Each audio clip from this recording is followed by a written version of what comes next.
নবী সাল্লাল্লাহু আলাইহি ওয়াসাল্লাম একটা হাদিসের মধ্যে বলেছেন যে, হে আমার সাহাবীরা, তোমরা যারা এখন বেঁচে আছো, তোমরা এমন একটা যুগে বসবাস করছো, এই যুগে যদি ইসলামের 1/10 তোমরা ছেড়ে দাও, মানে 10% তোমরা ছেড়ে দাও, তাহলে তোমরা ধ্বংস হয়ে যাবে। 1400 বছর আগে নবী সাল্লাল্লাহু আলাইহি ওয়াসাল্লাম সাহাবীদেরকে এই কথা বলেছেন। কিন্তু হে আমার সাহাবীরা, তোমাদের পরে এমন একটা যুগ আসছে, যে যুগ এত ফিতনাময় হবে যে ওই যুগে ঈমান ধরে রাখাটা হাতের মধ্যে জ্বলন্ত আগুন ধরে রাখার মতো হবে, এত কঠিন হবে। ইউসবিহুর রাজুলু মুমিনান ওয়া ইউমসি কাফিরান। ওই যুগে একজন মানুষ সকাল করবে মুমিন অবস্থায়, সন্ধ্যা করবে কাফের অবস্থায়। ওয়া ইউমসি মুমিনান ওয়া ইউসবিহু কাফিরান। সন্ধ্যা করবে মুমিন অবস্থায়, সকাল করবে কাফের অবস্থায়। ইয়াবিউর রাজুলু দীনাহু লিআরদিদ দুনিয়া। দুনিয়ার সামান্য স্বার্থের বিনিময়ে মানুষ তার দিনকে বিক্রি করে দিবে। এমন ফিতনাময় যুগ তোমাদের পরে আসছে। তো ওই যুগে আমার উম্মতের মধ্যে যারা বেঁচে থাকবে, তারা যদি ইসলামের 1/10 মানে 10% তো ধরে রাখতে পারে, তারা জান্নাতে যাবে ইনশাআল্লাহ। কোনো সন্দেহ আছে যে আমরা সেই যুগে বাস করছি? এখনো সন্দেহ আছে? নবী সাল্লাল্লাহু আলাইহি ওয়াসাল্লাম 1450 বছর আগে বলেছিলেন, আজকে থেকে নিয়ে প্রায় 1450 বছর আগে নবীজি বলেছিলেন যে আমার আর কিয়ামতের মাঝখানে এতটুকু দূরত্ব বাকি আছে। এভাবে তিনি হাতটা উঁচু করেছেন, দেখিয়েছেন আমার এই দুই আঙ্গুলের মাঝখানে যতটুকু ডিস্টেন্স বা দূরত্ব, আমি এবং কিয়ামতের মাঝখানে এতটুকু দূরত্ব। নবী সাল্লাল্লাহু আলাইহি ওয়াসাল্লাম নবী হয়েছেন মানেই কিয়ামতের আলামত শুরু হয়ে গেছে। সর্বশেষ আসমানি কিতাব কোরআন নাজিল হয়ে গেছে, তার মানে এর পরের সময়গুলো হচ্ছে কিয়ামতের নিকটবর্তী সময়। নবী সাল্লাল্লাহু আলাইহি ওয়াসাল্লাম বলছেন, এই উম্মতের আর কিয়ামতের মাঝখানের সময়ের দূরত্ব হচ্ছে আসর থেকে মাগরিবের ওয়াক্তের মতো। বলেন তো কোন নামাজের ওয়াক্তটা খুব ছোট হয়? ফজর থেকে জোহর, জোহর থেকে আসর, না আসর থেকে মাগরিব? সবচেয়ে ক্ষুদ্র নামাজের ওয়াক্ত কিন্তু আসর থেকে মাগরিব। তো সেই সময় এত ক্ষুদ্র হয়, দেখা যায় আমরা নামাজ পড়ে যদি একটু কোরআন তেলাওয়াত করতে বসি, দেখবেন মাগরিবের নামাজ আজান দিয়ে দিয়েছে, এমন না? বিষয়টা এমন। আর নবীজি বলছেন, আমার উম্মত আর কিয়ামতের মাঝখানের ডিস্টেন্সটা এতটুকু, মনে হবে যেন আসর থেকে মাগরিবের ওয়াক্ত। আর এই কথাটা উনি বলেছেন 1400 বছর আগে। কত বছর ভাই? এখন 1450 বছর পরে কারো যদি বুঝতে বাকি থাকে সময় খুব কাছাকাছি, আমরা বলতে পারি, বলতে বাধ্য হব যে সেই ব্যক্তির হৃদয়ের চোখটা অন্ধ। সেই ব্যক্তির কি হৃদয়ের চোখটা কি অন্ধ? ওর বাহ্যিক চোখ খোলা ঠিকই, বাহিরের চোখে সব দেখে ঠিকই, কিন্তু ভিতরের চোখটা অন্ধ। আল্লাহ রাব্বুল আলামিন জাহান্নামীদের বৈশিষ্ট্য সম্পর্কে একটা আয়াতে বলেছেন, সূরা আরাফের মধ্যে 179 নম্বর আয়াতে আল্লাহ পাক বলছেন, ওয়ালাকাদ যারানা লিজাহান্নামা কাসীরাম মিনাল জিন্নি ওয়াল ইনস। আমি প্রচুর জিন আর মানুষকে দিয়ে জাহান্নাম পরিপূর্ণ করব, বলি নাউযুবিল্লাহ। আমি প্রচুর জিন আর মানুষকে দিয়ে জাহান্নাম পরিপূর্ণ করব, অথচ এই জিন আর মানুষকে আমি সৃষ্টি করেছিলাম আমার ইবাদত করার জন্য। যেমন সূরা যারিয়াতের 56 নম্বর আয়াতে আল্লাহ পাক বলেছেন, ওয়ামা খালাকতুল জিন্না ওয়াল ইনসা ইল্লা লিয়াবুদুন। আমি জিন আর মানুষকে শুধু আমার ইবাদত করার জন্য সৃষ্টি করেছি। যাদেরকে আল্লাহ পাক শুধু তার ইবাদত করার জন্যই সৃষ্টি করেছেন, সেই জিন আর মানুষদের মধ্যে বহু জিন আর মানুষ জাহান্নামে যাবে। কুদিয়াল আমর, এটা লিখিত হয়ে গেছে। কেন যাবে? আল্লাহ সূরা আরাফ 179 নম্বর আয়াতে নিজেই বলছেন, কারণগুলো হচ্ছে লাহুম কুলুবুন লা ইয়াফকাহুনা বিহা। জাহান্নামে যাওয়ার কারণ হচ্ছে তাদেরকে কলব দিয়েছিলাম, উপলব্ধি করতো না। তাহলে বুঝলাম হৃদয়ে কলব, বিবেক আল্লাহ যাদেরকে দিয়েছেন, তারপরে উপলব্ধি করতে পারে না, এটা জাহান্নামীদের বৈশিষ্ট্য। আর ওয়ালাহুম আযানুন লা ইয়াসমাউনা বিহা। তাদেরকে আমি কান দিয়েছিলাম, এই কান দিয়ে তারা শুনতো না। একটু লক্ষ্য করে দেখি, আমরা কিন্তু বাইরের কান দিয়ে সবাই শুনতে পারি, তাহলে এটা কোন কান যে কান দিয়ে সে শুনতো না? আমরা তো বাহিরের কান দিয়ে সবাই শুনে, তাহলে আল্লাহ যে বলছেন কান আছে কিন্তু শোনে না, তাহলে কোন কান দিয়ে শুনি না? বলেন, হৃদয়ের কান দিয়ে। তার মানে আমাদের দুইটা চোখ, দুইটা কান। আল্লাহ পাক আবার বলছেন ওয়ালাহুম আ'য়ুনুন লা ইউবসিরুনা বিহা, আমি তাদেরকে চোখ দিয়েছিলাম, চোখ দিয়ে দেখে নাই। বাহ্যিক চোখে আমরা সবাই দেখছি, তাহলে কোন চোখ অন্ধ? আল্লাহ পাক কোন চোখ অন্ধের কথা বলছেন? আবু জেহেল এবং উমর রাদিয়াল্লাহু আনহু, এই দুই ব্যক্তি নবী সাল্লাল্লাহু আলাইহি ওয়াসাল্লামের দোয়ার দ্বার প্রান্তে ছিলেন। আল্লাহর নবীজি দোয়া করছেন, হে আল্লাহ, ইসলামের কঠিন সময় চলছে, মক্কায় অনেক জুলুম নির্যাতন চলছে, আল্লাহ তুমি এই দুই ব্যক্তির মধ্যে যে কোনো একজনকে হেদায়েত দিও। এই দুই ব্যক্তির মধ্যে যে কোনো একজনকে, যাকে তোমার পছন্দ, তাকে হেদায়েত দিয়ে তুমি দ্বীনের জন্য কবুল করো। সুবহানাল্লাহ। একজনের নাম আবু জেহেল, যার নাম আবুল হাকাম ইবনে হিশাম। আবু জেহেলের নাম কি? আবুল হাকাম ইবনে হিশাম। মানে আবু জেহেলের নাম কিন্তু আবুল হাকাম, জ্ঞানের পিতা, কিন্তু আমরা বলছি আবু জেহেল মানে অজ্ঞতার পিতা। কেন? কারণ সে বাহ্যিক জ্ঞানে পরিপূর্ণ ছিল, শরীয়তের গভীর জ্ঞান, শরীয়তের সত্য তার চোখে স্পষ্ট হয় না। আল্লাহ পাকের নিদর্শন একটার পর একটা দেখানো হয়েছে, কিন্তু তারপরেও সে ইসলাম কবুল করে নাই। এই কারণে আমরা তাকে বলি আবু জেহেল, অজ্ঞতার পিতা। অথচ তার নাম কিন্তু আবু জেহেল নয়, তার নাম আবুল হাকাম, জ্ঞানের পিতা। আমাদের সমাজে এমন অনেক বড় বড় বুদ্ধিজীবী আছে না, বাহিরের বস্তুবাদী জ্ঞানে পরিপূর্ণ, শরীয়তের জ্ঞানের অজ্ঞ মিসকিন, এমন মানুষ আছে না? টকশো একদম ঝড় তুলে ফেলছে, একদম ইতিহাস, সংস্কৃতি, বিশ্ব অর্থনীতি, রাজনীতি, কোন সেক্টরের জ্ঞান নাই যা তার জানা নাই, কিন্তু শরীয়তের মাসলা মাসাইল সে বলতে পারবে না, শরীয়তে ঈমান ভঙ্গের কারণ বলতে পারে না, কোন কোন কথা বললে শিরক হয়, কুফর হয়, কোন কোন কথা বলে নেফাক হয়ে যায়, মানুষ মুরতাদ হয়ে যায়, এগুলো জানে না, কিন্তু বাহ্যিক জ্ঞানে পরিপূর্ণ। এরাও কিন্তু বর্তমান নব্য আবু জেহেল, এরা হচ্ছে বর্তমান সময়ের নব্য আবু জেহেল। আবু জেহেল কিন্তু জ্ঞানের পিতা ছিল। তো আবু জেহেল এবং ওমর রাদিয়াল্লাহু আনহুর মধ্যে আল্লাহ যাকে তোমার ভালো লাগে তুমি হেদায়েত ইসলামের জন্য কবুল করো, এটা দোয়া করছেন কে? মুহাম্মদুর রাসূলুল্লাহ সাল্লাল্লাহু আলাইহি ওয়াসাল্লাম। এবার আল্লাহ পাক হেদায়েত দিয়েছেন ওমর রাদিয়াল্লাহু আনহু। এই তো, এখন এই দুই ব্যক্তিকে আমরা যদি ডক্টরের কাছে পাঠাই, মনে করেন, এবং তাদের কান এবং তাদের চোখ টেস্ট করি, দেখা যাবে দুজনের কানই একই, দুজনের চোখই একই, দুজনেরই চোখ ভালো, দুজনেরই কান ভালো। তাহলে আবু জেহেলের কোন কান অন্ধ যার কারণে সে কোরআন শুনতে পারলো না, আর আবু জেহেলের কোন চোখ অন্ধ যার কারণে সে কোরআন দেখতে পারলো না, সত্য চিনতে পারলো না? বলেন, এটা কি বাহ্যিক চোখ না অভ্যন্তরীণ চোখ? আর ওমর রাদিয়াল্লাহু আনহুর কোন কান জিন্দা, জীবিত, যে কান দিয়ে তিনি কোরআনের মর্ম শুনতে পারলেন? কোন চোখ জীবিত, যেই চোখ দিয়ে তিনি সত্যটাকে খুঁজে পেলেন? বাহ্যিক চোখ না ভিতরের চোখ? তার মানে বুঝতে পারলাম এই আয়াতে আল্লাহ পাক আমাদের বাহ্যিক চোখ, বাহ্যিক কানের কথা বলছেন না। আল্লাহ বলছেন প্রচুর জিনার মানুষ যে জাহান্নামে যাবে, তার অন্যতম কারণ হচ্ছে তাদের কলব ছিল কিন্তু মরে গেছে, মৃত কলব।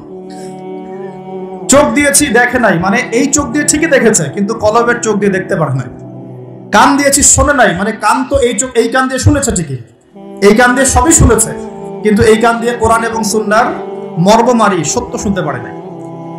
আল্লাহ পাক বলছেন উলাইকা কাল আনআম, এরা ছিল গবাদি পশু, জন্তু, জানোয়ারের মতো। নাউযুবিল্লাহ। বাল হুম আদাল, বরং এরা তার চাইতেও নিকৃষ্ট ছিল।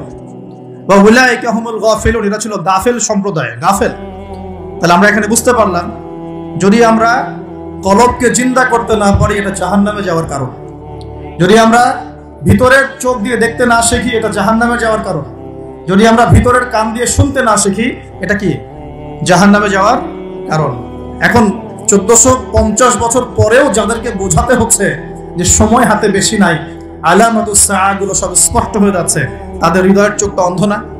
ভিতরের কানটা অন্ধ না? কলবগুলো মরে গেছে না? আমি আপনাদেরকে কিছু দৃষ্টান্ত দেখাচ্ছি, যে দৃষ্টান্তগুলো আমাদের ঢাকা শহরের সাথেও মিলে যাবে, বড় বড় সব শহরের সাথে তো মিলে যাবেই। আমরা যে সমাজে বাস করি, বাংলাদেশ, ঢাকা শহর, আমরা ঢাকার বাসিন্দা, আমাদের সাথে আরো জাজল্যমান ভাবে মিলে যাবে। এটা শুধু একটা শহরের গল্প নয়, বরং এটা হচ্ছে পুরো বিশ্বের সমস্ত বস্তুবাদী শহরের গল্প। পুরো বিশ্বের যত বস্তুবাদী শহর আছে সবারই গল্প এখন সেম, কারণ পুরো বিশ্বটা এখন হচ্ছে একটা গ্লোবাল ভিলেজ, মানে বিশ্বায়নের যুগ চলছে। এক জায়গায় ঢিল দিলে তরঙ্গ সারা বিশ্বে ছড়িয়ে পড়ে না? তো পুরো বিশ্বের গল্পই এটা, আর স্পেশালি আমাদের ঢাকা শহরেরও গল্প এটা। আমরা যেখানে বসবাস করছি, কোরআন এবং হাদিসের ভাঙাচুরা এলেম কালাম দিয়ে মনে হচ্ছে এখন পর্যন্ত যে আমাদের উপরে আল্লাহ পাকের গজবটা আসে নাই, এটাই হচ্ছে আল্লাহর রহমত। আমার কথা হয়তো সবাই বুঝতে পারবেন না, তবে জ্ঞানী মানুষ বুঝবেন ইনশাআল্লাহ। এখন পর্যন্ত যে আল্লাহ পাকের গজবগুলো আসে নাই, এটাই আল্লাহর সবচেয়ে বড় রহমত। আশার যে পাপগুলো আছে, এই কোনো পাপ করতে আমরা এখন বাদ দিচ্ছি না। আশা গজবকে ডেকে নিয়ে আসার যে পাপগুলো আছে, এই পাপের কোনোটা করতে ঢাকা শহরের অধিবাসীরা এখন বাদ দিচ্ছে না। আমি কোরআন এবং হাদিস লাস্ট 1 মাস থেকে এই গজব সংক্রান্ত বিষয়গুলো ঘাটাঘাটি করছিলাম। যখন থেকে যে ভূমিকম্প, টার্কি সিরিয়ার ঘটনাগুলা, ইউক্রেন রাশিয়ার বা ন্যাটো রাশিয়ার যে কনফ্লিক্ট, মহামারী, করোনা, কোভিড, বৈশ্বিক অর্থনৈতিক মন্দা, এই যে সমকালীন ইস্যুসগুলো চলছে, এগুলোর সাথে যখন আখিরুজ্জামানের হাদিসগুলোকে স্টাডি করছিলাম, তখন বুঝতে পারলাম যে স্পেশাল যে 10টা 15টা বা 20টা পাপ আছে, সর্বোচ্চ 20টা হবে, মেজর 10টা, এই 10-15টা 20টা পাপ যখন সারা বিশ্বে ছড়িয়ে পড়ে, তখন বিশ্বের অবস্থা এমন হবে যেমনটা এখন হয়েছে। কোরআন এবং সুন্নাহ এ টু জেড ঘেটে ফেললে আপনি এগুলোই পাবেন। কিন্তু আমি আপনাদের স্টাডি করার সাথে সহজ করে দিচ্ছি, চেষ্টা করছি, কারণ স্টাডির কোনো শেষ নাই। আমি যতটুকু বলবো এখান থেকে আপনি আবার স্টার্ট করতে পারবেন। একটা আমি আপনাকে বেস দিচ্ছি, এর উপর দাঁড়িয়ে আপনি আরো স্টাডি করতে পারবেন। আমার জ্ঞান তো চূড়ান্ত নয়, জ্ঞানের কোনো শেষ আছে? সর্বপ্রথম যে পাপের কারণে আল্লাহর গজব, আসমানের বালা, জমিনের বালা নেমে আসে, তার নাম হলো শিরক। তার নাম কি? এখন পুরো বিশ্বের বড় বড় যে বস্তুবাদী শহরগুলো আছে, সবগুলোর বেশিরভাগই শিরকে নিমজ্জিত আছে। আর এই শিরক শুধুমাত্র আল্লাহ ছাড়া মূর্তি পূজা করাই শিরক নয়, শুধুমাত্র আল্লাহ ছাড়া চন্দ্র, সূর্য, গ্রহ, নক্ষত্রের পূজা করাই শিরক নয়, শুধুমাত্র এই আল্লাহর সন্তান আছে এই ঘোষণা দেওয়ার নামই শিরক নয়। আমরা আমাদের শহরগুলোর মধ্যে আল্লাহ পাকের হালালকে হারাম করে নিয়েছি, হারামকে হালাল করে নিয়েছি, এটাও একটা শিরক, এটা একটা কুফর। আর এই শিরকের মধ্যে আমাদের পুরো ঢাকা শহর ডুবে গেছে। আমরা আল্লাহ পাকের হালালকে হারাম করে নিচ্ছি, আল্লাহর হালালগুলো হারাম করছি, হারামগুলো হালাল করছি। আরো আছে, আমরা মনে করি যে অমুসলিমরাই মনে হয় শিরক করে, অথচ এখন মুসলিমদের মধ্যে বহু মানুষ কবর পূজা করছে, কবরে গিয়ে সেজদা করে। তার ধারণা কবরের শায়িত মানুষ তাকে ভালো মন্দ দিতে পারে। কবরের শায়িত মানুষ কি আমার কল্যাণ অকল্যাণ করতে পারবে? আমরা জানি যে নবী মুহাম্মদ সাল্লাল্লাহু আলাইহি ওয়াসাল্লাম সুপারিশ করবেন, ঠিক আছে? তার সুপারিশে কবিরা গুনাহগার ব্যক্তিরা জাহান্নাম থেকে বের হয়ে আবার জান্নাতে যাবে। আমরা জানি আল কোরআন সুপারিশ করবে, আমরা জানি যে রোজা, সওম সুপারিশ করবে, আমরা জানি দান সদকা কিয়ামতের মাঠে বান্দাকে ছায়া দিবে, কোরআনে সূরা আলে ইমরান, সূরা বাকারা, সামিয়ানার মতো বান্দাকে ছায়া দিবে। আমরা জানি আলেম ওলামা সুপারিশ করবে, হাফেজে কোরআন সুপারিশ করবে, আমরা জানি শহীদগণ সুপারিশ করবে। সুপারিশ এক জিনিস, কিন্তু মৃত মানুষ কি আমাকে কল্যাণ অকল্যাণ দিতে পারে? তো মুসলিমদের মধ্যে বহু মানুষ এখন কবর পূজা করছে না? এই শিরকটা কি ঢাকার মতো বড় বড় শহরগুলোতে নাই? বাংলাদেশে নাই? কোন কোন ক্ষেত্রে এরকম কবর পূজারীরা নিজেদের নাম দিয়ে দিয়েছে ওরা সুন্নি, নিজে করছে কবর পূজা, নাম দিয়ে রেখেছে আমি সুন্নি। এই টাইটেলটা পবিত্র টাইটেল। সুন্নি মানে কি? যে সুন্নতের অনুসরণ করে। সুন্নি মানে কি? যে নবীর সুন্নতের অনুসরণ করে। একটা দলিল দেখেন তো, নবী সাল্লাল্লাহু আলাইহি ওয়াসাল্লাম কারো কবরে সেজদা দিয়েছেন? সাহাবীগণ কারো কবরে সেজদা দিয়েছেন? সাহাবীগণ কোন মৃত মানুষের কাছে দোয়া করেছেন? তাহলে এই কাজগুলো কি শিরক হচ্ছে না? এই জিনিসগুলো চলছে, এগুলো আল্লাহর গজব নামিয়ে নিয়ে আসে। আরো আছে, আমরা শিরক মানে শুধু এটাই মনে করি যে আল্লাহর জন্য নামাজ পড়তে হবে, অন্য কারোর জন্য পড়া যাবে না, আল্লাহর জন্য কোরবানি করবো, অন্য কারোর জন্য করা যাবে না। কিন্তু আমরা এখন কি করছি জানেন? আমরা রাজনীতি, অর্থনীতি, এমনকি শিক্ষানীতির মধ্যেও শিরকি আকীদা ঢুকিয়ে দিয়েছি। যেমন রাজনীতির মধ্যে ঢুকিয়েছি সমস্ত ক্ষমতার উৎসকে জনগণ, এটা আমাদের একটা পলিটিক্যাল কনসেপ্ট, তাই না? আল্লাহ পাক বলছেন তাবারাকাল্লাযী বিয়াদিহিল মুলক, তাবারাকাল্লাযী বিয়াদিহিল মুলক, সূরা মুলকের 1 নম্বর আয়াত। এবং এই সূরা মুলক আল্লাহ পাক আপনাকে রাতের বেলা পড়তে বলেছেন। রাতের বেলা পড়লে আপনি কবরের আযাব থেকে বেঁচে থাকবেন ইনশাআল্লাহ। কেন বেঁচে থাকবেন? কারণ এখানে আল্লাহ পাকের একনিষ্ঠ তাওহীদের বর্ণনা দেয়া আছে, যা আপনাকে কবরের আযাব থেকে কে বাঁচাবে? আল্লাহ তাওহীদ, আল্লাহ বাঁচাবেন ইনশাআল্লাহ। এর প্রথমেই আল্লাহ বলছেন তাবারাকাল্লাযী, বরকতময় সেই আল্লাহ, বিয়াদিহিল মুলক, যার হাতে হচ্ছে সমস্ত কর্তৃত্ব ক্ষমতা। ক্ষমতার মালিক কে? আল্লাহ পাক সূরা আলী ইমরানে বলছেন কুলিল্লাহুম্মা মালিকাল মুলক, হে আল্লাহ, বলো আল্লাহ, হে আল্লাহ তুমি হচ্ছ রাজত্বের মালিক। রাজত্বের মালিককে তুতিল মুলকা মান তাশা, তিনি যাকে ইচ্ছা রাজত্ব দেন, ওয়া তানজিউল মুলকা মিম্মান তাশা, যার থেকে ইচ্ছা রাজত্ব কেড়ে নেন। তাহলে এর মালিক কে? ফিরআউনকে কে রাজত্ব দিয়েছিল আর তাকে কে ডুবিয়ে দিয়েছে? তাহলে দেয়ার মালিক কে? ডুবিয়ে দেওয়ার মালিক কে? আবার দাউদ আলাইহিস সালামকে কে দায়িত্ব দিয়েছিল? সুলাইমান আলাইহিস সালামকে কে এই বিশ্বের শাসক বানিয়েছে? ইউসুফ আলাইহিস সালামকে জেলখানা থেকে বের করে মিশরের শাসক কে বানিয়েছে? মুহাম্মদ সাল্লাল্লাহু আলাইহি ওয়াসাল্লামকে মক্কা থেকে শূন্য হাতে মদিনায় নিয়ে গিয়ে মদিনার শাসক কে বানিয়েছে? তো এটা দেয়ার মালিক কে? আল্লাহর মনোনীত বান্দাগণ যখন দায়িত্ব পেয়েছেন, তারা কি আল্লাহর বিধান বাদ দিয়ে অন্যের বিধান দিয়ে দাসত্ব করেছে? তাহলে আমরা তো খলিফা শব্দই বুঝি না। আমরা এই পৃথিবীতে কার খলিফা? আমরা এই দুনিয়ায় কার খলিফা? খলিফার দায়িত্ব কি? আল্লাহ পাক সূরা সদের মধ্যে বলছেন, ইয়া দাউদ, হে দাউদ, ইন্না জাআলনাকা খলিফাতান ফিল আরদ, হে দাউদ আমি তোমাকে পৃথিবীতে আমার খলিফা করেছি। কি করেছি? কে করেছেন?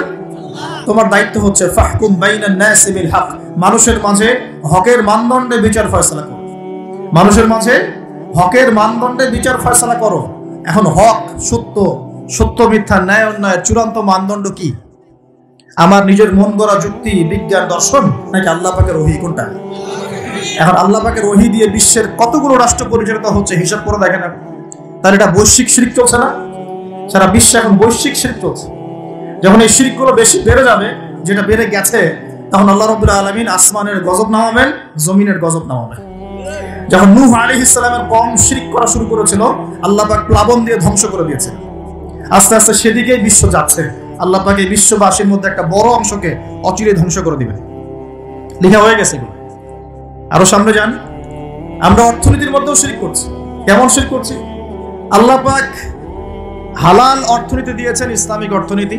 এখানে হালাল করেছেন ব্যবসা, এখানে হালাল করেছেন যাকাত, সাদাকা, সাদাকাতুল ফিতর, কৃষিভিত্তিক অর্থনীতি, এক্সপোর্ট ইম্পোর্ট, মানে সুদ, রিবা বাদ দিয়ে যা কিছু আছে সব বৈধ। রিবা, ঘুষ, দুর্নীতি, প্রতারণা বাদ দিয়ে যা কিছু আছে সবই বৈধ। আল্লাহ পাক বৈধ করেছেন। পুরো বিশ্বের ব্যাংকিং সিস্টেম চলছে সুদের মধ্য দিয়ে।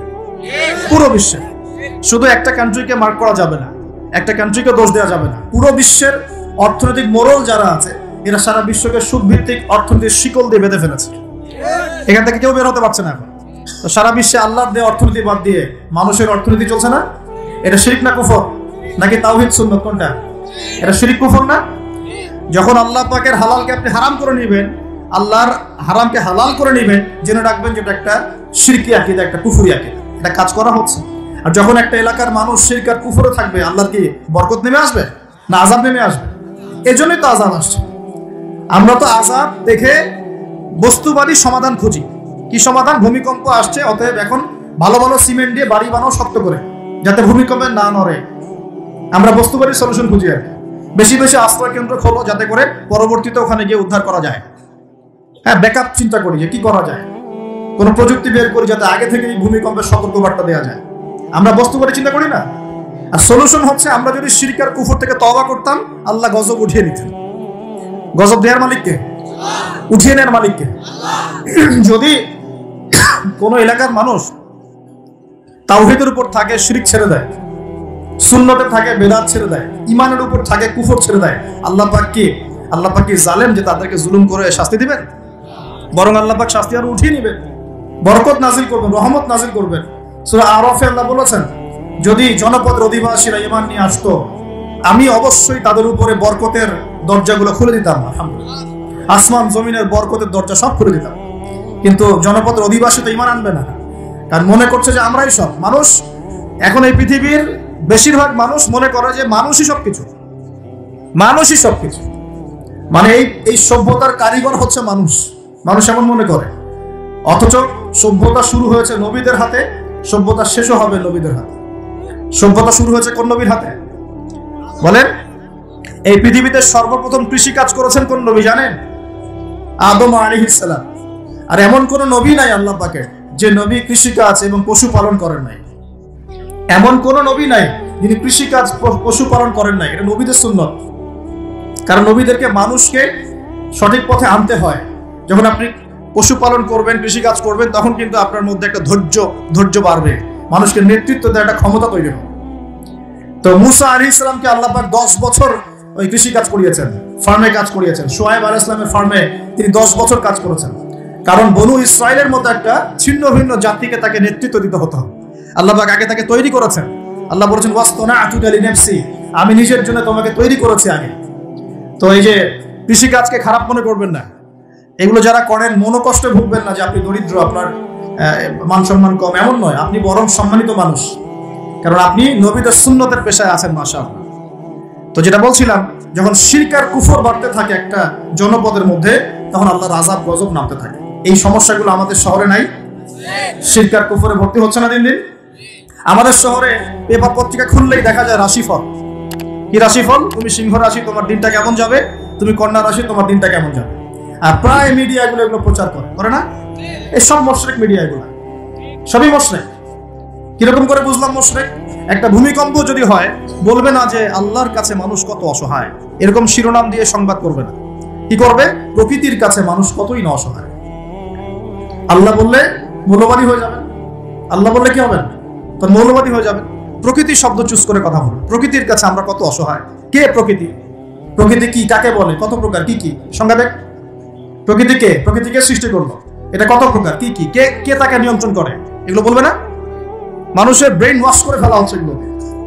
এ রাশিফল সবার মাথায় ঢুকিয়ে দেওয়া হচ্ছে রাশিফল। আজকের দিনটা কেমন যাবে, আজকের দিন কেমন যাবে বেটা তুমি জানো? কালকের দিন তোমার কেমন যাবে তুমি জানো? মানুষের জ্ঞান তো এতই ক্ষুদ্র যে মানুষ এটাই জানে না আগামীকাল তার সাথে কি হবে। আপনার নিজের সাথে আগামীকাল কি হবে আপনি তাই জানেন না। কে গ্যারান্টি দিতে পারবে সে তার সাথে আগামীকাল কি হবে? যে মানুষ এটাই জানে না যে তার সামনে আগামীকাল কি হবে, সেই মহাবিশ্বের রব আল্লাহর জ্ঞানকে পরিব্যাপ্ত করতে পারবে নাকি? আল্লাহ পাকের জ্ঞানের সামনে তার জ্ঞান নিতান্তই ক্ষুদ্র। আর আমরা এখন আমাদের এই ক্ষুদ্র জ্ঞান নিয়ে মহাবিশ্বের স্রষ্টা আল্লাহর জ্ঞানকে পেনিট্রেট করতে যাচ্ছি, আল্লাহর বিধানকে চ্যালেঞ্জ করছি, আল্লাহর বিধান কোরআন সুন্নাহর বিরুদ্ধে চ্যালেঞ্জ করছি, বিভিন্ন কলাম লিখছি, বই লিখছি, বক্তব্য দিচ্ছি, লিখছি না? তাহলে আমরা কি আল্লাহ পাকের সাথে আল্লাহ দ্রোহিতা করছি না? আল্লাহর রহমত নেমে আসবে না আযাব আসবে? ভালো করে মাথায় বোঝেন লেকচারগুলো, তারপরে আসেন। এই রাশিফল কি শিরক না কুফর না ঈমান, কোনটা? এগুলো শিরক না? ঢাকা শহরের অলিগলিতে এখন দেখা যায় আংটি বিক্রেতা বিভিন্ন আংটি বিক্রি করছে এবং তাকে রোগ ভালো হওয়ার গ্যারান্টি প্রদান করছে। এভাবে রোগ ভালো হয়? আংটি পরেছেন, যদি ওর উপর বিশ্বাস স্থাপন হয় যে এই আমার রোগ ভালো করবে, তাহলে শিরক হবে না ঈমান থাকবে না চলে যাবে? কি হবে? কল্যাণ অকল্যাণের মালিককে, রোগ দেওয়া ভালো করার মালিককে। এখন বলতে পারেন তাহলে কি চিকিৎসা করব না? অবশ্যই চিকিৎসা করবেন। কেন চিকিৎসা করবেন? কারণ আমাদের নবীজি বলেছেন আল্লাহ এমন কোন রোগ নাজিল করেন নাই যার শিফাও নাজিল করেন। আল্লাহ পাক এমন কোন রোগ নাজিল করেন নাই যার চিকিৎসা আল্লাহ নাজিল করেন নাই। মানে প্রতিটা রোগেরই চিকিৎসা আছে, অতএব চিকিৎসা করবেন। কিন্তু একটা জড় বস্তু আপনার রোগ ভালো করতে পারবে? কেউ কেউ টিয়া পাখি নিয়ে রাস্তায় ঘাটে বসে আছে ঢাকা শহরে, এগুলো চলতে ফিরতে দেখতে পারবে না। একটু ফিলোসফার হন, চোখ দিয়ে দেখেন। ফিলোসফি খারাপ জিনিস না। ফিলোসফি মানে দর্শন, আপনাকে ভেতর থেকে দেখতে শেখাবে। আর ভেতর থেকে দেখতে না পারলে বাহ্যিক চোখ দিয়ে দেখলে সবকিছু বুঝতে পারবেন না। আল্লাহ পাক আমাদের সবার হৃদয়ের চোখটা খুলে দিন, বলি আমিন। রাস্তাঘাটে বসে আছে, টিয়া পাখি দিয়ে ভাগ্য পরীক্ষা করছে। তো এখন এই টিয়া পাখি দিয়ে ও যদি ভাগ্য পরীক্ষা করতে পারে, তাহলে ওর আজকে প্রধানমন্ত্রী হওয়ার কথা না? ও রাস্তার ধারে বসে আছে কেন? ও নিজে রাস্তার ধারে বসে আছে কেন বলেন? আমাদের ঢাকা শহরে একটা জিনিস বাড়ছে দিন দিন, এই জাদুবিদ্যার চর্চা বাড়ছে। কিরকম করে বুঝলাম? যে জিনের রোগী বাড়ছে দিন দিন, জিনগ্রস্ত রোগী। জিনগ্রস্ত রোগী এটা আবার কি? এটা তো আবার অনেকে বিশ্বাসই করবে না জিন বলতে কিছু আছে। আমরা বিশ্বাস করি যে মানব জাতির পাশাপাশি এই পৃথিবীতে জিন জাতীয় আছে। মানুষের মাঝে যেমন ভালো মন্দ মানুষ আছে, জিনের মধ্যেও ভালো মন্দ জিন আছে। জিনের মধ্যে কি আছে ভাই? ভালো মন্দ জিন আছে। এক শ্রেণীর জিন আছে আল্লাহর অনুগত, এক শ্রেণীর জিন আছে উদ্ধত। উদ্ধত জিনগুলো মানুষের ক্ষতি করে, এবং যখন মানুষ আল্লাহর বিধান মানে না, পাক পবিত্র থাকে না, জিকির আজগার করে না, দোয়া কালাম পড়ে না, হ্যাঁ কোরআন তেলাওয়াত ছেড়ে দেয়, তখন জিন মানুষকে ধরে। কোনো কোনো সময় বিভিন্ন স্বার্থ উদ্ধারের জন্য মানুষ কবিরাজ, গণক, জাদুকরের কাছে যায়, গিয়ে তাবিজ কবজ করে না? তাবিজ করায়, বান মারে, জাদুটোনা করে না? এতে করে সম্পর্কের মধ্যে বিচ্ছেদ ঘটায়। হ্যাঁ, অনেকে আবার প্রেমিকাকে পাওয়ার জন্য বশ করছে, তাবিজ করছে। হ্যাঁ, চাকরিতে ভালো চাকরি হয় না, চাকরির জন্য তাবিজ করছে। তারপর অনেকের ব্যবসা উন্নতি হচ্ছে, হিংসা লাগে, ওর বিরুদ্ধে কাজ করছে। এই যে সমস্যাটা ইদানিং শহরের মধ্যে বাড়ছে। এটা কিন্তু সেহর বা জাদু, কুফরি। কেউ যদি এই কাজে লিপ্ত হয়, সে ঈমান হারিয়ে ফেলবে, ইসলাম থেকে নাম কাটা পড়ে যাবে। আল্লাহ পাক আমাদের সবাইকে হেফাজত করুন বলি আমিন। অনেক শিরকে আছে, আমরা এখন শিক্ষার মধ্যেও শিরক করছি। কিরকম? দীর্ঘদিন শুনলাম যে আমরা আল্লাহ পাকের সৃষ্টি, আল্লাহ রাব্বুল আলামিন নিজ হাতে সৃষ্টি করেছেন, এগুলোই সব বইপত্র ছিল। এখন আস্তে আস্তে আস্তে বইপত্রগুলোর মধ্যে চেঞ্জ আনা হচ্ছে। একটা সুদূর প্রসারী লক্ষ্যকে সামনে রেখে একটা প্রজন্ম তৈরি করার চেষ্টা করা হচ্ছে, যে এই প্রজন্মটা আল্লাহ থেকে দূরে সরে যাবে, রাসূল থেকে দূরে সরে যাবে। আমরা এখন মানুষকে বিবর্তন শেখাই, অথচ আল্লাহ পাক বলেছেন খলাকতু বিয়াদি ইয়া ইবলিস, হে ইবলিস, মা মানাআকা, তোমাকে কে নিষেধ করলো, মা মানাআকা আল্লা তাসজুদা ইয আমারতুক, তোমাকে কে বারণ করলো আদমকে সিজদা করতে, যাকে আমি সৃষ্টি করেছি। খলাকতু বিয়াদি, আমি যাকে নিজ হাতে সৃষ্টি করেছি। তাহলে আল্লাহ পাক আমাদেরকে কিভাবে সৃষ্টি করেছেন? নিজ হাতে। এটা সম্মানের না? এটা ভালোবাসার না? আল্লাহ পাক অন্য কোন মাখলুক সৃষ্টির ব্যাপারে বলেন নাই যে আমি অমুক মাখলুকটাকে নিজ হাতে সৃষ্টি করেছি, আসমানকে নিজ হাতে সৃষ্টি করেছি, জমিনকে নিজ হাতে সৃষ্টি করেছি, এমনটা আল্লাহ পাক কোথাও বলেন নাই। আল্লাহ পাক শুধু বলেছেন আদমকে সৃষ্টি করেছি, খলাকতু বিয়াদাই, আমি নিজ হাতে তাকে সৃষ্টি করেছি। সুবহানাল্লাহ। আল্লাহ পাক তাকে সৃষ্টি করে দুনিয়াতে পাঠিয়ে আল্লাহ পাকের খেলাফতের দায়িত্ব দিয়েছেন, যে আদম তুমি দুনিয়া যাও, দুনিয়ায় নির্দিষ্ট সময় থাকবে, চিরস্থায়ী হতে পারবে না, আমার বিধান আমি নাজিল করব, সেগুলো যদি মেনে চলো এবং তা প্রতিষ্ঠা করো, তাহলে তুমি জমিনে আমার খেলাফতের দায়িত্ব পালন করবে। জমিনে যে আল্লাহ পাকের বিধান মেনে চলে, আল্লাহর বিধান প্রচার প্রসার ঘটায়, প্রতিষ্ঠার চেষ্টা করে, সেই আল্লাহ পাকের খলিফা। আর জমিনে যে ব্যক্তি আল্লাহর বিধান মানে না, আল্লাহর বিধানের পরোয়া করে না এবং এই বিধান দিয়ে বিচার ফয়সালা করে না, সে আল্লাহ পাকের খলিফা নয়। সহজ কথা, সে তখন কার খলিফা? সে তার প্রবৃত্তির দাসত্ব করছে, অথবা শয়তানের পূজা করছে, অথবা নিজের মন গড়া প্রবৃত্তি হাওয়া এর দাসত্ব করছে। আল্লাহ পাক আমাদের সবাইকে আল্লাহ পাকের বিধান মেনে চলার তৌফিক দান। এখন ইবলিসকে আল্লাহ পাক বলছেন কেন তাকে সিজদা করলে না, যাকে আমি নিজ হাতে সৃষ্টি করলাম। তা আমরা বুঝতে পারলাম আল্লাহ পাক আমাদেরকে নিজ হাতে সৃষ্টি করেছেন, আর আমরা এখন বাচ্চাদেরকে শেখাচ্ছি না, এই সৃষ্টি তত্ত্ব ভুল, তোমাদেরকে আগে এইভাবে আগে হাঁটতে দাঁড়াতে পারতে না, বাঁকা হয়ে থাকতে, তারপর একটু লম্বা হলে, তারপর আরেকটু লম্বা হলে, তারপর আস্তে আস্তে মানুষ হয়ে গেল। আমরা এগুলো বাচ্চাদেরকে শেখাচ্ছি। কেন শেখাবো? আমার বাচ্চা তো মুসলিম, আমার বাচ্চা তো মুসলিম পরিবারের বাচ্চা, এ কি ইহুদি খ্রিস্টানের সন্তান? ওদের ওই সভ্যতার আল্লাহর সাথে কোনো সম্পর্ক নাই। তাদের সৃষ্টি তত্ত্ব বুঝতে হলে এমন বিবর্তনবাদের দরকার হয়, আমার তো দরকার নাই। কারণ আমি তো মুসলিম পরিবারের সন্তান, আমি তো আল্লাহকে বিশ্বাস করি, আমি তো জানি আল্লাহ পাক আমাকে সৃষ্টি করেছেন নিজ হাতে। আল্লাহ পাক আমাদেরকে সৃষ্টি করেছেন কি? নিজ হাতে, এবং রুহের জগতে রেখে আমাদের কাছে ওয়াদা নিয়েছেন। এই পৃথিবীতে আসার আগে আরেকটা জগৎ ছিলাম আমরা, তার নাম রুহের জগৎ, আলামে আরওয়াহ। আমরা তো এই পৃথিবীর বাসিন্দা নই, আমরা জান্নাত থেকে এখানে আসছি। সুবহানাল্লাহ। এটা তো আমাদের নোংরা জায়গা, এটা হচ্ছে আমাদের থাকার জন্য নোংরা জায়গা। আমরা তো জান্নাত থেকে এসেছি এখানে। হাই ক্লাস থেকে লো ক্লাসে আসলে মানুষ খুশি হয়? জান্নাত হাই ক্লাস না দুনিয়া হাই ক্লাস? আমাদের পিতা মাতাকে জান্নাতে রাখা হয়েছিল, সেখান থেকে আমরা এখানে এসেছি। এখান থেকে আসি নাই? আর আমাদের আত্মাগুলোকে রুহের জগতে রাখা হয়েছে, সেখানে সমস্ত আত্মাগুলোকে ডেকে আল্লাহ পাক বলেছেন আলাস্তু বিরব্বিকুম। আল্লাহ বলছেন কি? আলাস্তু বিরব্বিকুম, আমি কি তোমাদের রব নই? সমস্ত আত্মারা একসাথে বলেছিল বেলা ইয়া রব্বি, অবশ্যই আপনি আমার রব। সুবহানাল্লাহ। আমরা এই সাক্ষ্যটা দিয়ে আসছি, সূরা আরাফ পড়লে আপনি বুঝতে পারবেন, এখানে আছে আমরা এই সাক্ষ্য দিয়ে পৃথিবীতে আসছি। এখানে এসে ভুলে গেছি, মনে পড়ে না। এইটা মনে করানোর জন্যই তো আল্লাহ পাক যুগে যুগে নবী রাসূল পাঠিয়েছে। এটা মনে করিয়ে দেওয়ার জন্যই আল্লাহ পাক আসমানে কিতাব নাযিল করেছেন। তুমি ভুলে যেও না, তুমি ওই জগতে ছিলে, আমাকে সাক্ষী দিয়ে এসেছো। এই দুনিয়ার ফিতনায় আমাকে ভুলে যেও না। নবীগণ এসেছেন, হেদায়েতের বাণী শুনিয়েছেন, আসমানে কিতাব নাযিল হয়েছে, আমরা সেই কিতাব পেয়েছি। এই সিলসিলা চলতে চলতে আদম থেকে নিয়ে মুহাম্মদ সাল্লাল্লাহু আলাইহি ওয়াসাল্লাম পর্যন্ত প্রায় 1,24,000 নবী আল্লাহ পাঠিয়েছেন। তার সর্বশেষ নবীর নাম কি? মুহাম্মদ রাসূলুল্লাহ সাল্লাল্লাহু আলাইহি ওয়াসাল্লাম। এর আগে তাওরাত, জাবুর, ইনজিল সবই আল্লাহর পক্ষ থেকে এসেছিল। মানুষ যখন সেগুলোকে বিকৃত করেছে, আল্লাহ পাক আবার নতুন করে বিধান পাঠিয়েছে। এই সর্বশেষ বিধান কোনটা? আল কোরআন, এবং তার ব্যাখ্যা কি আছে?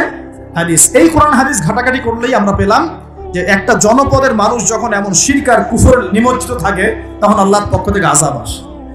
আর আমরা কি সেই পাবে নাই ভাই?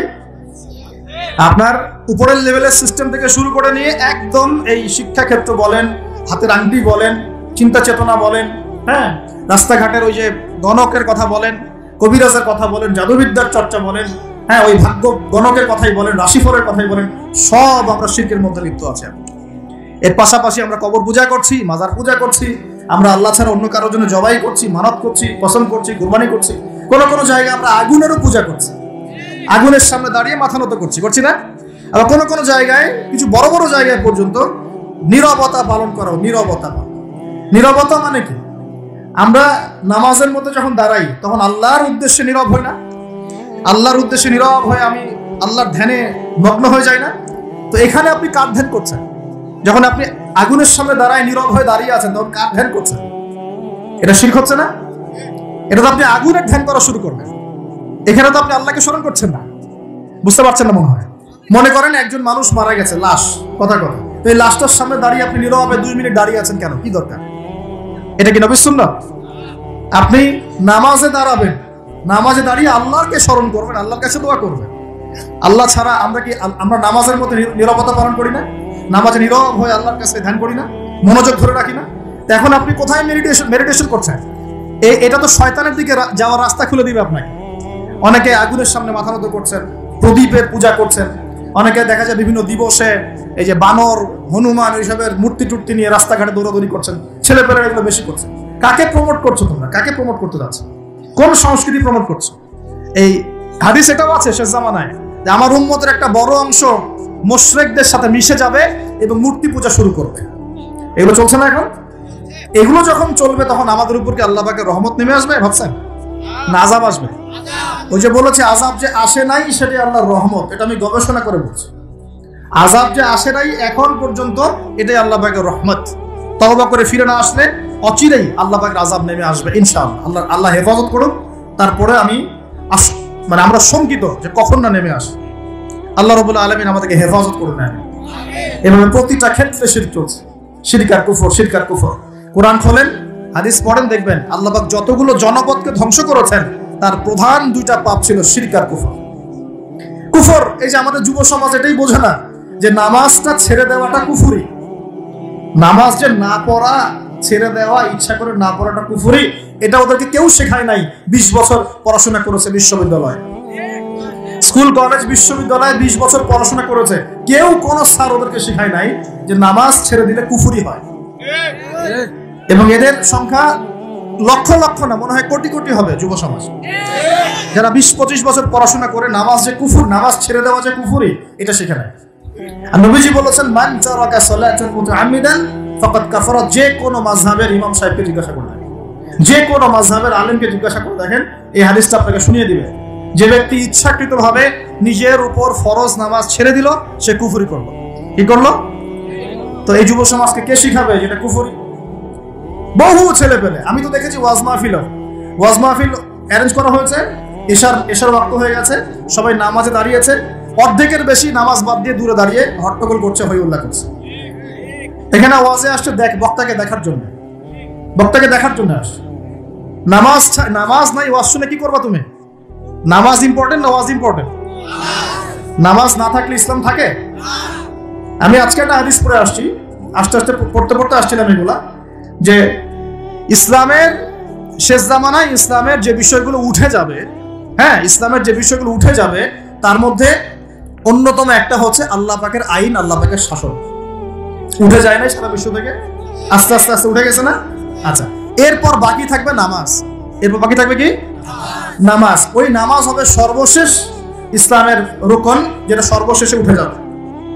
নামাজ উঠে যাবে। এখন দেখেন তো সমাজের কত পার্সেন্ট মানুষ নামাজ পড়ে? কত পার্সেন্ট? একটু হিসাব করবেন, খালি মসজিদে ফজরের ওয়াক্তে আর এশার ওয়াক্তে যাওয়া আসা করে বুঝতে পারবেন যে নামাজ কত পার্সেন্ট মানুষ পড়ে, 5 ওয়াক্ত নামাজ কত পার্সেন্ট মানুষ পড়ে। তাহলে এই যে নামাজ শেষে উঠে যাবে, তাহলে শেষের সময় আমরা চলে আসছি না? আর সবার প্রথমে উঠে যাবে এই উম্মতের মধ্যে আমানত। কি উঠবে ভাই? এটা তো পুরো ঢাকা শহর থেকে উঠে গেছে।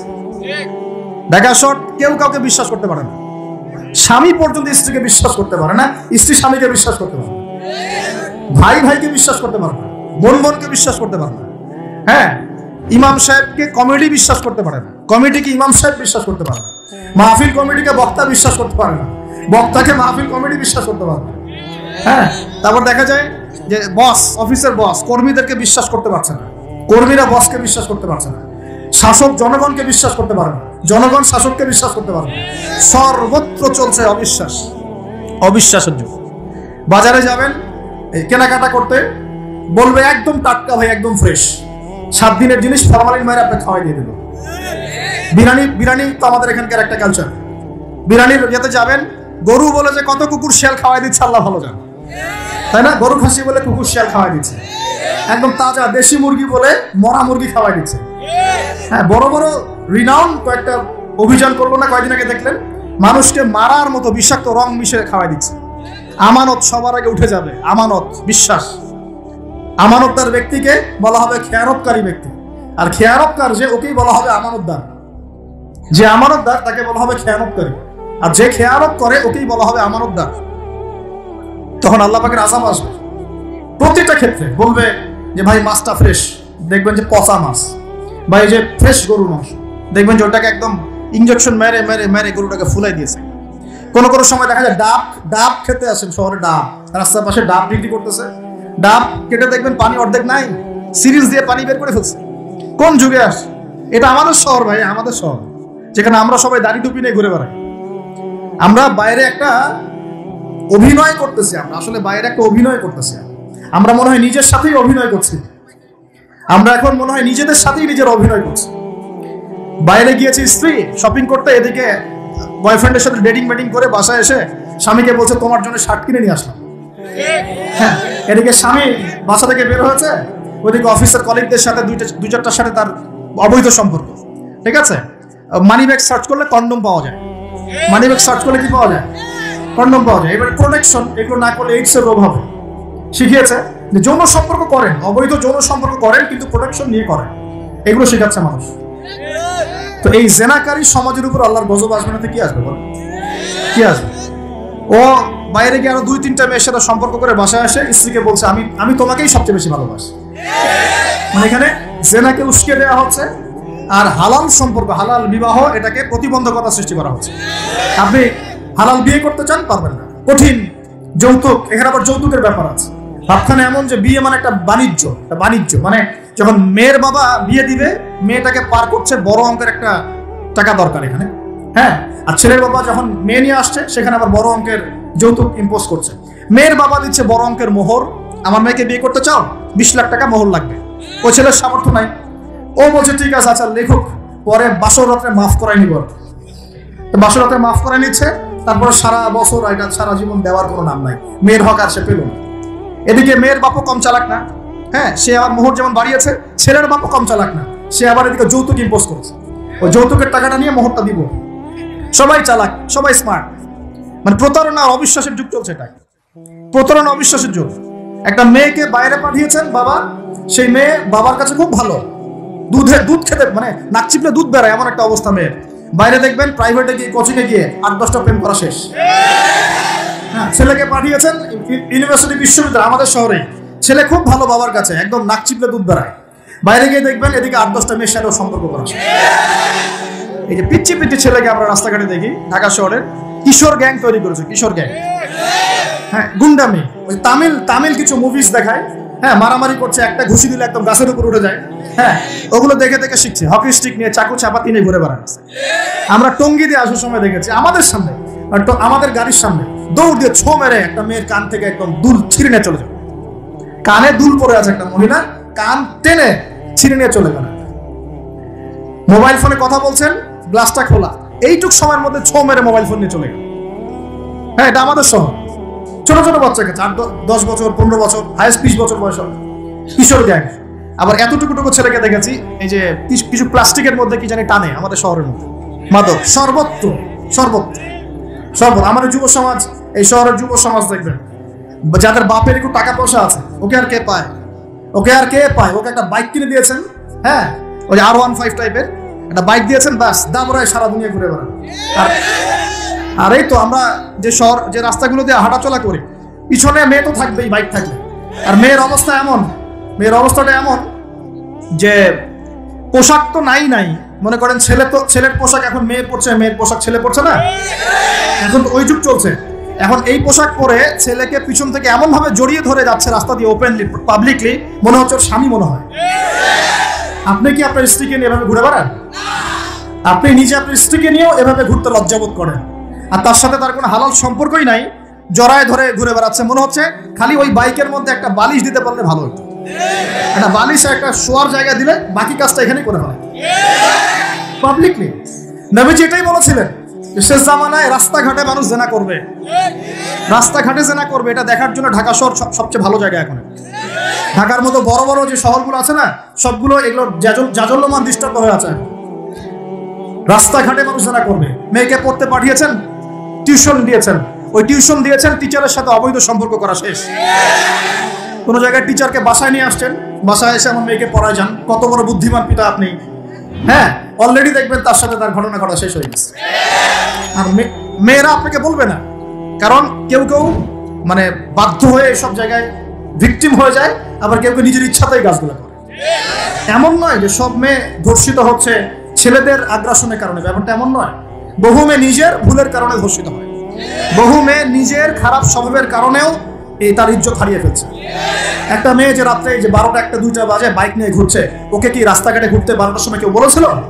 এখন যদি এই 2টা 3টা ছেলে মিলে ওকে ধর্ষণ করে, দোষটা কি ছেলেটার হবে না মেয়েটার দোষ নাই? এখানে মেয়ের বাবার দোষ নাই, মেয়ের ফ্যামিলির দোষ নাই? তাহলে আমরা শুধু কেন ছেলেদের দিকে ফোকাস করি কেন? ছেলে তো অপরাধী, ছেলে তো অপরাধ করেছেই, ছেলের তো বাপ আগেই মরে গেছে। ছেলের বাপ যদি বেঁচে থাকতো তাহলে ছেলেকে তো আদব কায়দা শেখাতো, ছেলেকে শেখাতো যে দেখো বাবা, আমরা আমাদের সন্তানদেরকে শেখাই বাবা, সেটা হলো ইঁদুরের মতো বড় হয়েও না, সিংহের মতো বড় হয়েও। ইঁদুর কি করে? ইঁদুর রাতের অন্ধকারে মানুষের বাসায় বাসায় চুপচুপ করে খেয়ে বেড়ায়, দেখবেন তাই না?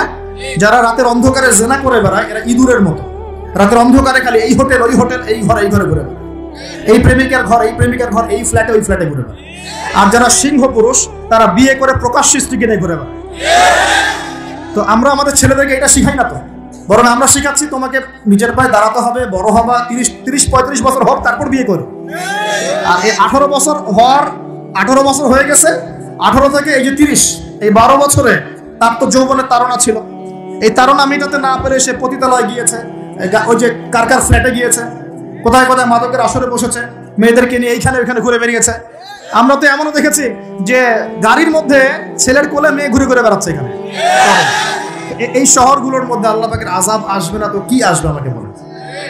শেষ জামানায় যে কয়েকটা পাপের কারণে আযাব আসে তার মধ্যে অন্যতম সেরা পাপটা হচ্ছে জেনা। আমরা এই শহরটাকে জেনার শহর বানিয়ে ফেলেছি এখন, জেনার শহর। এগুলো গেল অবিবাহিতদের কথা। ইভেন ইউনিভার্সিটিগুলোর মধ্যে গিয়ে দেখবে, ইউনিভার্সিটিতে গোল করে গ্রুপ স্টাডি করছে, গোল করে, এবং ছেলের কাপড় মেয়ে পড়ছে, মেয়ের কাপড় ছেলে, কাপড়ের কোনো বালাই নাই। নবীজি বলেছিলেন শেষ জামানায় 2 শ্রেণীর মানুষ আসবে, আমি এদেরকে দেখি নাই। নবীজি দেখেন নাই মানে 1400 বছর আগে ওরা ছিল না। এক শ্রেণী হচ্ছে হাতের মধ্যে মানুষকে মারার কিছু অস্ত্র নিয়ে ঘুরে বেড়াবে, এরা মানুষকে নির্মম ভাবে পিটাবে, নির্মম ভাবে পিটাবে, নির্মম ভাবে মানুষকে পিটাবে। এই শ্রেণীকে আমি দেখিনি, এরা আসবে পরে। আর এক শ্রেণী হচ্ছে এমন এক শ্রেণীর মহিলা বের হবে যারা কাপড় পরেও নগ্ন থাকবে, নিজেরাও আকৃষ্ট হবে, অন্যকে আকৃষ্ট করবে। তো এই মেয়েদেরকে তো দেখতে পাচ্ছেন, এখন পাচ্ছেন না? তার মানে কিয়ামত কাছে না দূরে?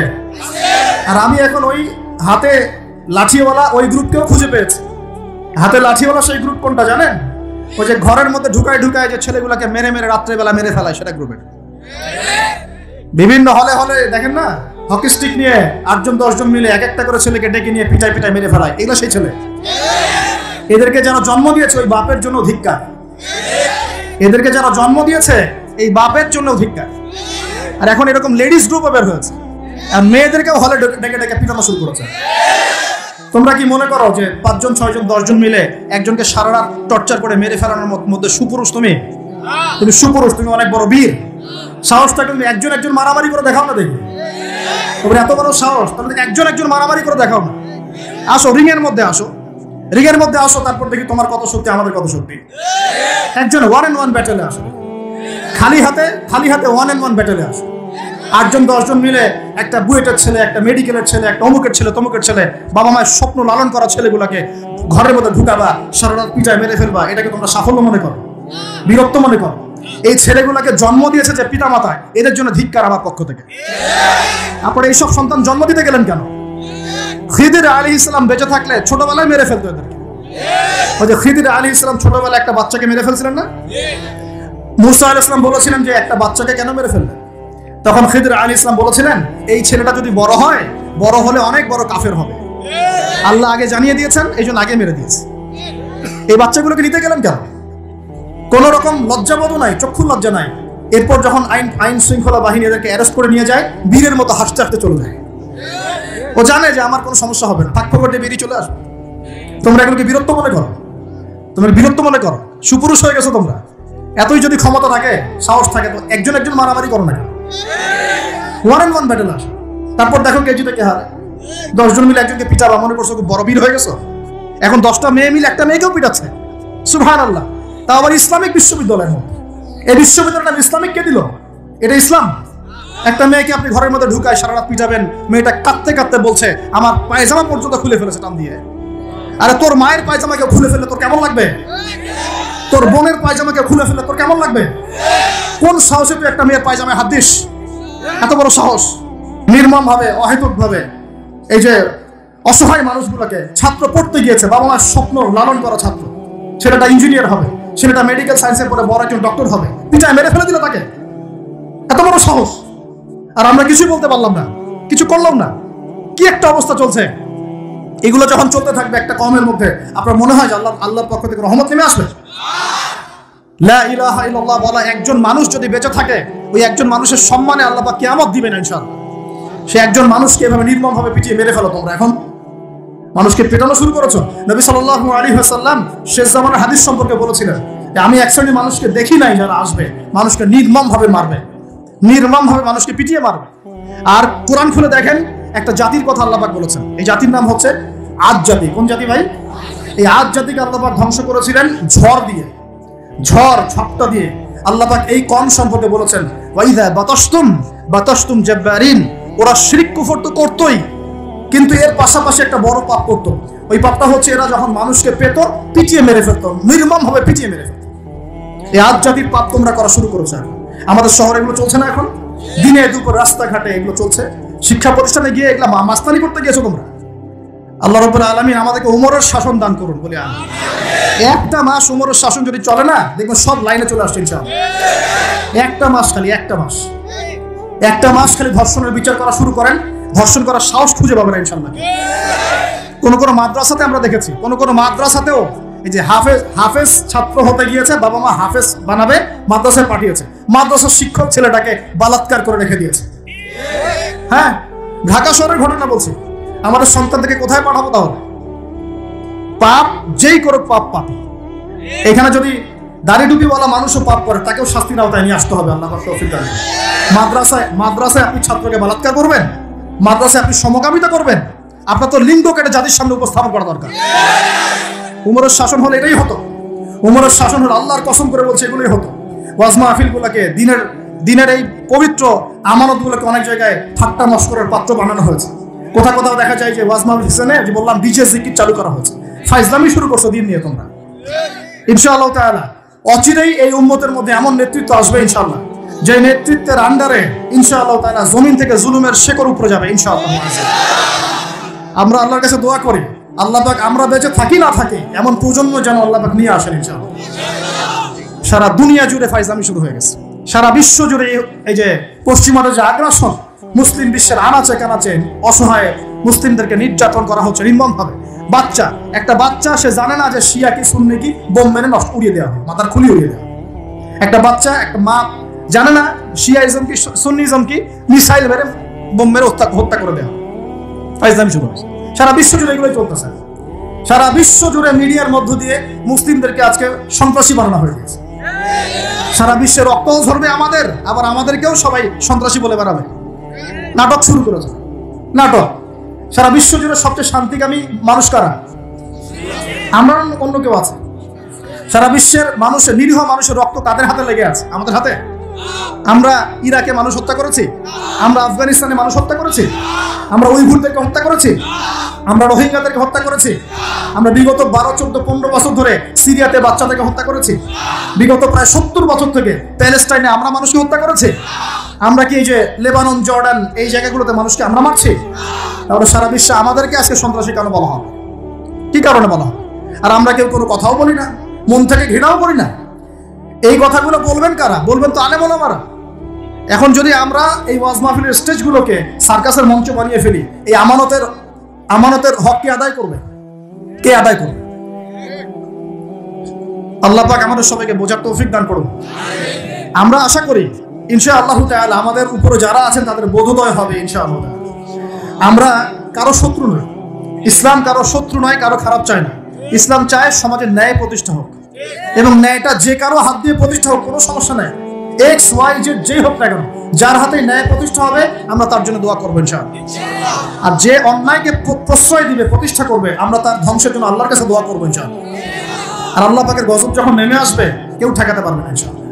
আমি বলে দিয়েছি প্রথমেই, সবকিছু মালিক কে? সব ক্ষমতা কার হাতে? প্রিয় যুবক ভাইয়েরা, স্পেশালি আগামী দিনে ইসলামের পতাকা হাতে নিয়ে বিশ্বকে চ্যালেঞ্জ করার জন্য এখন থেকে প্রস্তুত হয়ে যান। একদিনের মাহফিল দিয়ে কিছু হবে না, একদিনের মাহফিল দিয়ে গরম বক্তব্য দিয়েও কিছু হবে না। আপনাদের সবাইকে কনস্ট্রাকটিভ কাজ করতে হবে। প্রত্যেক মুসলিম ভাইকে 5 ওয়াক্ত নামাজ আদায় করতে হবে, আল্লাহ পাক তৌফিক দান করুন। প্রত্যেক ভাইয়ের যাদের যাকাত ফরজ হয়েছে, যাকাত অবশ্যই দিতে হবে ইনশাআল্লাহ। বেশি বেশি দান সদকা করবেন।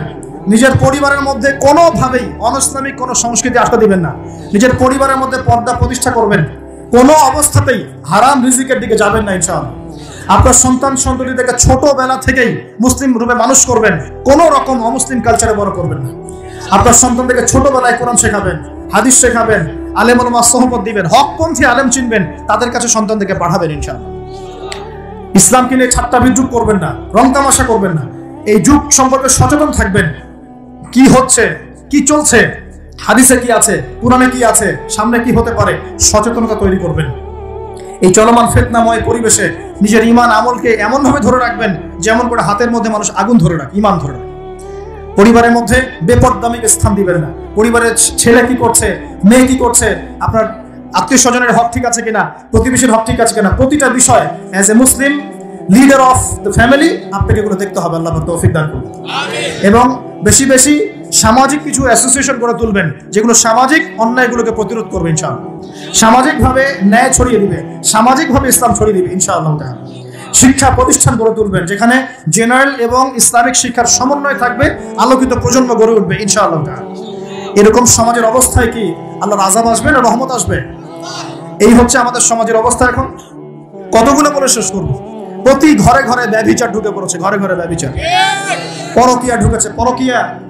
আর অর্থনৈতিক ক্ষেত্রে ঘরে ঘরে ঢুকেছে সুদ আর সুদ, ঘুষ ঢুকেছে ঘুষ, এদিকে সুদ ঢুকেছে, দুর্নীতি ঢুকেছে, অন্যের সম্পদ অন্যায়ভাবে হস্তক্ষেপ করার নোংরা সংস্কৃতি ঢুকে পড়েছে প্রত্যেক জায়গায় জায়গায়। আমাদের ইয়াং জেনারেশন নিজেদের ইতিহাস ভুলে গেছে যে আমরা কার উত্তরসূরি। খালেদ বিন ওয়ালিদের নামও তারা জানে না, উমর ইবনে খাত্তাবের নাম জানে না, তারেক বিন জিয়াদকে চিনে না, মুহাম্মদ বিন কাসিমকে চিনে না। এরা ক্রিস্টিয়ানো রোনাল্ডোকে চিনে, এরা মেসিকে চিনে, নেইমারকে চিনে, এরা আমাদের ক্রিকেটারদেরকে চিনে। মাশাআল্লাহ, দেখো দিন দিন আমরা বিপথে যাচ্ছি, তারা হেদায়েতের দিকে আসছে। যারা এখন বিপদগামী ছিলেন আমরা মনে করতাম, তারাই এখন হেদায়েতের দিকে আসছেন। আর আমরা এখন মুসলিম ঘরে জন্মগ্রহণ করে নামাজ ছেড়ে দিচ্ছি, কুরআন পড়া ছেড়ে দিচ্ছি।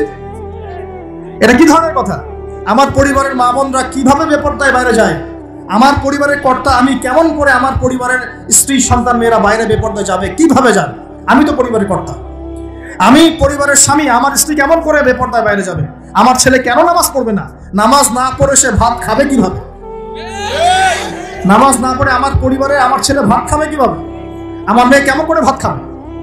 অতএব পরিবারটাকে শক্ত করেন, হালাল খান, সামাজিকভাবে ইসলামটাকে এগিয়ে নেন, ইনশাআল্লাহ দেখবেন একদিন বড় পরিসরে ইসলাম কায়েম হয়ে যাবে।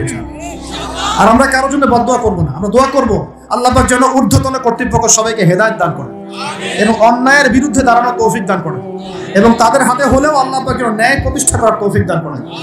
আর ন্যায় কোনটা ন্যায় কোনটা অন্যায় এগুলো এইসব প্রোটেস্ট্যান্ট মুসলিমরা আপনাদেরকে শেখাতে পারবে না। যারা ইসলাম, কোরআন, সুন্নাহ, সমকালীন বিশ্ব ইতিহাস, অর্থনীতি, সংস্কৃতি, দেশীয় কালচার সব সম্পর্কে জ্ঞান রাখে, এই মানুষরা আপনাকে বলতে পারবে কোনটা সত্য কোনটা মিথ্যা, কোনটা হক কোনটা বাতিল। একজন কবর পূজারী আপনাকে কি হেদায়েত দিবে? একজন মাজার পূজারী আপনাকে কি হেদায়েত দিবে? একজন বেদাতি আপনাকে কি হেদায়েত দিবে? হেদায়েত তো নিতে যান খালি ওদের কাছে, আর জ্ঞানী মানুষকে তো মূল্যায়ন করেন না। যারা বুদ্ধি বিক্রি করে খায় ওদের কাছে পরামর্শ নিচ্ছেন। আর কিছু বিষয় বলতে বলতে মুখের ফেনা উঠিয়ে দিলাম, তারপরেও কোনোদিনও বললেন না যে হ্যাঁ কথাটা গ্রহণ করা যায়। কি আশ্চর্য! যখন একটা সমাজের মধ্যে এই পাপগুলো ছড়িয়ে পড়বে তখন আল্লাহ পাকের গজব আসবে, এটা আসবেই। প্রতিরোধ করার কোনো সুযোগই নাই, আপনাকে প্রতিকারও করার কোনো সুযোগ নাই। তওবা করে আল্লাহর কাছে ফিরে আসতে হবে, এটাই সলিউশন। এই যে আমরা শহরের কথাই বলছিলাম, আমাদের সমাজের অন্যতম বড় একটা কিয়ামতের আলামত হচ্ছে উঁচু উঁচু বিল্ডিং নির্মাণের প্রতিযোগিতা। নবীজি জীবনের শেষের দিকে যে হাদিসগুলো বলেছেন, শেষের দিকে, তার মধ্যে কিয়ামতের বড় দুইটা আলামত বলেছেন। তার মধ্যে একটা হচ্ছে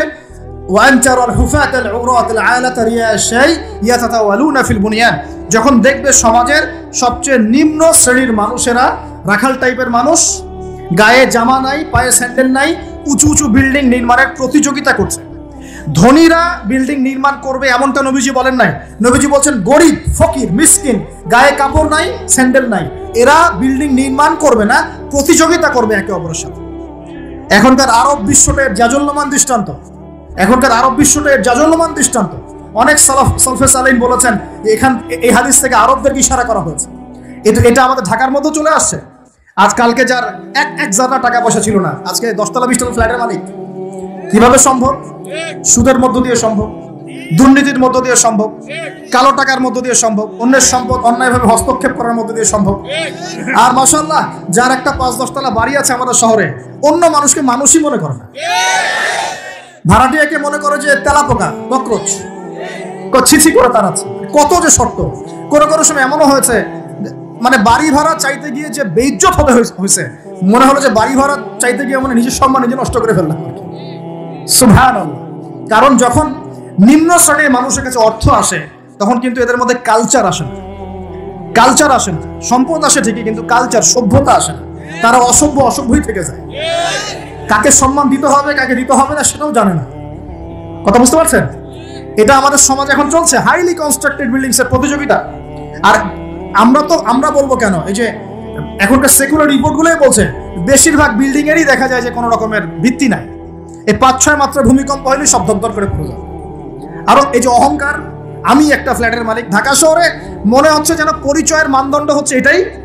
জিজ্ঞাসা যদি করেন যে ভাই আপনার নাম কি করেন, বলবে ওই যে ফ্ল্যাটটা দেখছেন 10 তলা, ওইটা আমার। ভাবখানে এমন হচ্ছে এটাই তার পরিচয়ের মানদণ্ড। সে কি করে, তার শিক্ষাগত যোগ্যতা কি, কোন প্রফেশন, এগুলো বড় কথা নয়। ওই যে ফ্ল্যাটটা দেখছেন 6 তলা, ওইটা আমার। অনেকে এসে পরিচয় দেয়, আমি অমুক পার্টির অমুক, আমি অমুক পার্টির তমুক, আমি অমুকের সাধারণ সম্পাদক, আমি অমুকের সভাপতি। এগুলো পরিচয়, এগুলোই মানুষের পরিচয়। আমি অমুক দল করি, তমুক দল করি। পরিচয় কি তোমার?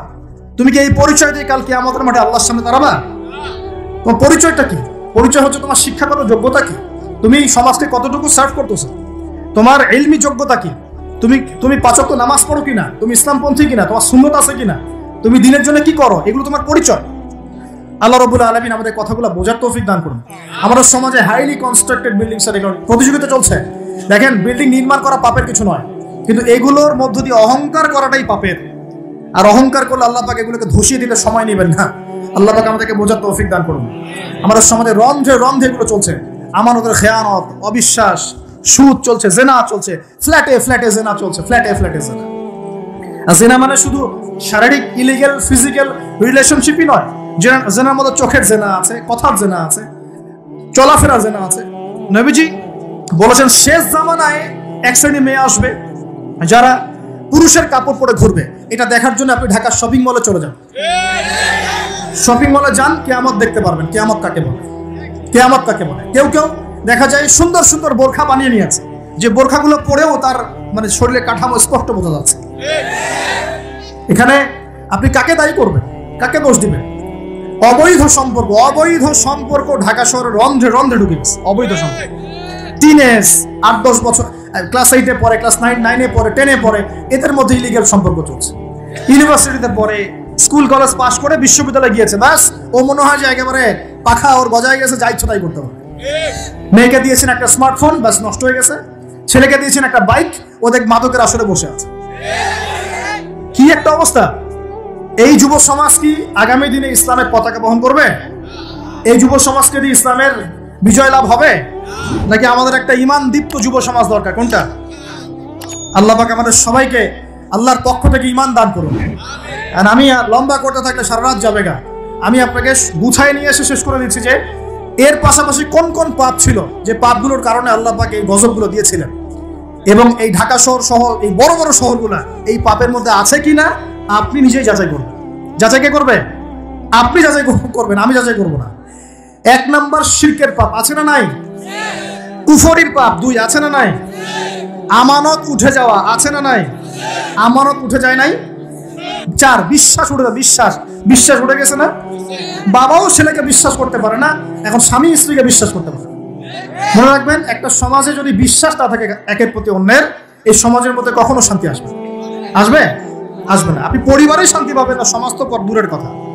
এবার আসেন 5 নাম্বার হচ্ছে মাপে কম দেওয়া। মাপে কি ভাই? এই মাপে কম দেওয়াটা আমাদের সমাজে পাপের মধ্যে নাই? ব্যবসায়ী যারা আছেন সতর্ক হয়ে যান। আপনি যদি মাপে কম দেন, এই পুরো রিজিক আপনার জন্য হারাম হয়ে যাবে, পুরা রিজিকটাই। এই রিজিকের ইবাদত আল্লাহর দরবারে যদি কবুল হয়, তাহলে কোরআন হাদিস মিথ্যা হয়ে যাবে। নাউজুবিল্লাহ। কোরআন হাদিস কি মিথ্যা? এই রিজিক যদি খেয়ে ইবাদত আল্লাহর কাছে কবুল হয়, তাহলে কোরআন সুন্নাহ মিথ্যা হয়ে যাবে। নাউজুবিল্লাহ। আল্লাহ পাক বলেছেন, এই মাপে কম দেওয়া হারাম রিজিক খেয়ে ইবাদত করলে ইবাদত কবুল হবে না। পৃথিবীতে সর্বপ্রথম কওমে মাদিয়ানকে ভূমিকম্প দিয়ে ধ্বংস করে দেওয়া হয়েছিল। তাদের প্রধান অপরাধ ছিল মাপে কম দেওয়া, যেটা আমাদের মধ্যে ছড়িয়ে পড়েছে। মাপে কম দিচ্ছি আমরা। এই যে রমজান মাস সামনে আসছে, দেখে নিয়েন, বহু ব্যবসায়ী তাহাজ্জুদ পড়বে, তারাবিও পড়বে, মসজিদে গিয়ে ফটর ফটর করা শুরু করবে। লাইট নাই কেন, এসি নাই কেন, ফ্যান চলে না কেন, বড় বড় কথা। সারা বছর তো মসজিদে আসে নাই, তারাবির নামাজে আসবে। আবার দেখবেন অনেকে সারাদিন তো মসজিদ নাই, জুমার দিনে যায়, জুমার দিনে গিয়ে বলে, ইমাম সাহেব ওটা করেন নাই কেন, এই মুয়াজ্জিন সাহেব এটা করেন নাই কেন। আছে না এমন লোক? এই শ্রেণীর মানুষ আছে, দেখবে এরাই ফটর ফটর বেশি করে রমজান মাসে দেখবেন নামাজে তারাবিও পড়বে, মাপেও কম দিবে। এরকম লোক আছে না? মাপে যারা কম দেয়, এই পাপের কারণে সমাজের মধ্যে দুর্ভিক্ষ নেমে আসে। আমাদের অর্থনৈতিক অবস্থা এমন জায়গায় দাঁড়িয়ে আছে না, দুর্ভিক্ষ যদি চলে আসে অবাক হওয়ার কিছু নাই। দুর্ভিক্ষ চলে আসলে আপনার অবাক হতে পারেন, আমি অবাক হব না। এমন একটা জায়গায় দাঁড়িয়ে আছে, এবং এই রমজান মাসে এমনি তো দ্রব্যের দাম বেড়ে যায়। এবার যার কি হবে আল্লাহ ভালো জানে। আমার মনে হয়, আমার ভয় হয়, একদম নিম্নবিত্ত মানুষ যারা এবার রোজা রেখে ইফতার যখন করবে, তখন হাত তুলে আল্লাহর কাছে বদদোয়া করা শুরু করবে। এটা আমার ভয় হয়। অপেক্ষা করেন, দেখতে থাকেন সামনে কি হয়।